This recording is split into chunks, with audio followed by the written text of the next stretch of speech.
welcome back to my channel. I hope you're all doing well out there, and today we're going to head down into the bayou for some mayhem. But before we get into it, do me a favor, like, comment, and subscribe. I greatly would appreciate that. Also, as always, a shameless plug for my TeePublic store. I'll leave a link for that in the description box below. And today we're going to talk about a Tobe Hooper film, and that one is Eaten Alive. But this one also had several other titles, and we will get into the title, a bunch of titles that this movie went under, but we'll talk about it in a couple minutes. This movie came out October 18th of 1976, originally under the movie or title Starlight Slaughter. Yes, it went out under that title in 1976. We'll talk about the whole distribution of this film as it was a hot mess. It was rated R, it's an hour and 31 minutes long. Now, in this film, we have Neville Brand playing Judd. He is the proprietor of the Starlight Hotel. We got Caroline Jones playing Miss Hattie, and she is the proprietor of the local brothel. And she was Marcia Adams on the original Addams Family. So I thought that was pretty cool. Marilyn Burns is in this film as Faye. She happens upon the Starlight Hotel with her husband and her daughter, and she was reteaming with Tobe Hooper coming off of the Texas Chainsaw Massacre. Kylie Richards plays Angie, Faye's daughter, and she is most famous for playing Lindsay Wallace in John Carpenter's Halloween and coming back in Halloween Kills and Halloween Ends in the David Gordon Green trilogy. And Robert Englund is in this film as Buck, who likes to F. Yes, Quentin Tarantino got that line from this movie for Kill Bill. And yeah, he's in this film as well.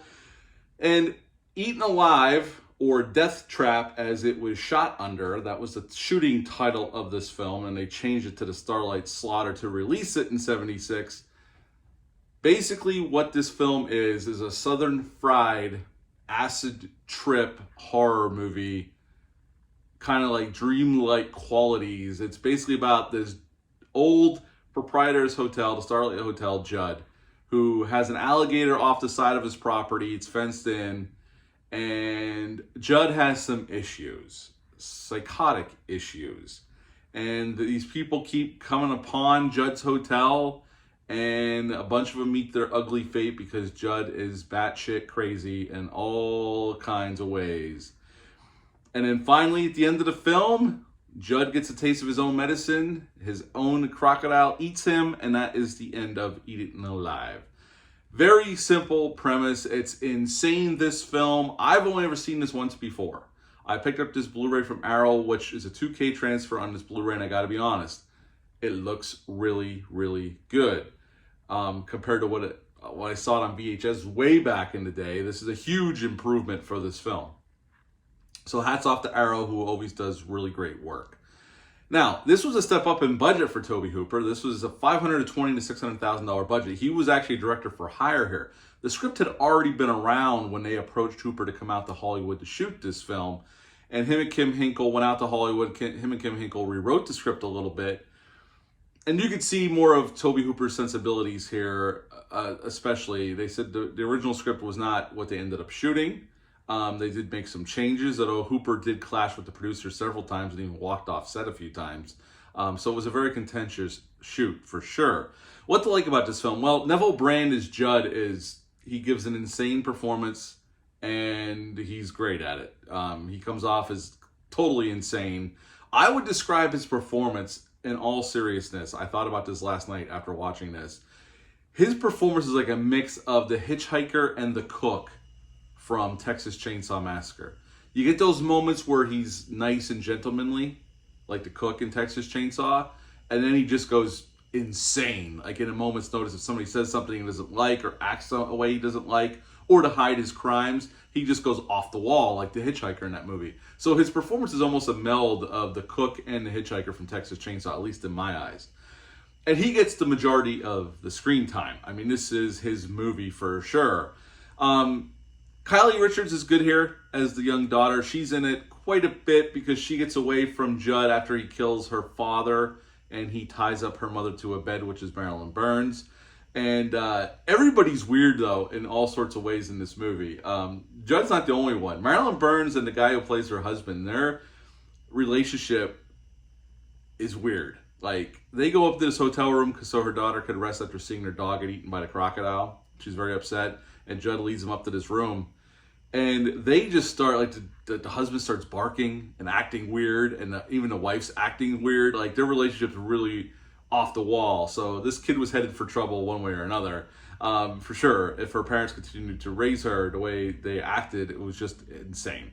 So, I mean, there's this woman and her dad looking for their sister, or her sister and his daughter, who we see get killed first by Judd. She was a prostitute at this brothel who leaves because of Buck was treating her poorly, and she tries to get a room for the night at Judd's, and Judd realizes where she's from and ends up killing her right away. And they're pretty much the most normal characters in this film. Because Robert Englund gives a great performance, but he's totally off the wall and out of his freaking mind in his own right, and pretty much a scumbag. And he even says the famous line, "I'm Buck and I like to," the famous line that Tarantino reused in Kill Bill. I love the set. This was all shot on a sound stage. Every piece of this film, there was no location shooting. They were going to do some location shooting in Amarillo, Texas, but due to the budget, they decided they shot all this at Raleigh Studios in LA. Everything was shot on a soundstage. The swamp where the crocodile was a pool, a big pool they had there. They dressed up as a swamp. So this was all shot in a soundstage, and I love it. I love that aspect of it. They could control the atmosphere. There's a lot of fog, and there's a lot of red and blue light, like very strong, very Giallo-esque, I will say, in this film, and I dug it. There is some gore here. There's some blood. Judd kills people in very violent ways. The alligator eats a bunch of people. So there is some blood here and there's some gore here. Not all the effects work all that great. The alligator doesn't do a whole lot, like not a lot of movement, and it was like a 16-foot mechanical alligator, but it's fine. It does what it needs to do considering when they made it and the budget they made it for. Now, is this movie perfect? No, there's not a whole lot of story here. This is like that dinner scene from Texas Chainsaw combined into a 90-minute movie. That's pretty much what this movie is if I had to describe it. So I can see this appealing to Tobe Hooper coming off of the Texas Chainsaw Massacre. He definitely stayed in that wheelhouse, although he kind of went a little bit more Southern Gothic, acid trippy kind of film, kind of fairy tale-like with the lighting and the way it's shot. But it's definitely in that same wheelhouse nonetheless, for sure. But not a perfect movie by any stretch. I mean, this isn't better than Texas Chainsaw, nowhere near it. But this is a fun little grindhouse horror movie for sure. Now, as I said about the title thing, this was shot under the title Death Trap, okay? But it also went out in other territories as Horror Hotel was another title. Starlight Slaughter, which was originally released as in 1976. It wasn't well received when it was released, and there's no financials on how much money it made.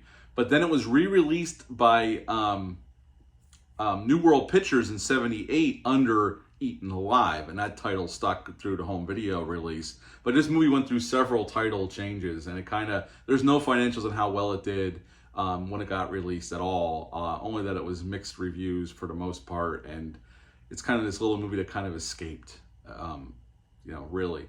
Now, there was some similarities between Judd in the film and a gentleman named Joe Ball in 1930s Texas. He owned his bar, and he killed several women, and he had an alligator in this pond on the side of his bar that people can go and pay to see. And so the similarities are there between Judd and that guy from the 1930s Texas. At the end of the day, this is definitely a trippy, nuts freaking horror film. I would categorize it as a slasher film pretty much, but this messed up dude running this hotel and people come there and they don't make it out alive. And so at the end of the day, I did enjoy my time rewatching this. I didn't remember a whole lot about it because it's been forever since I've seen it, but I would give Eaten Alive a 7 out of 10. 7 out of 10 for Eaten Alive. Have you ever seen this film? Leave a comment down below. Let me know. Hit the thumbs up. Hit the subscribe button. Subscribe. I greatly would appreciate that. That's it for this review. But until next time, bye.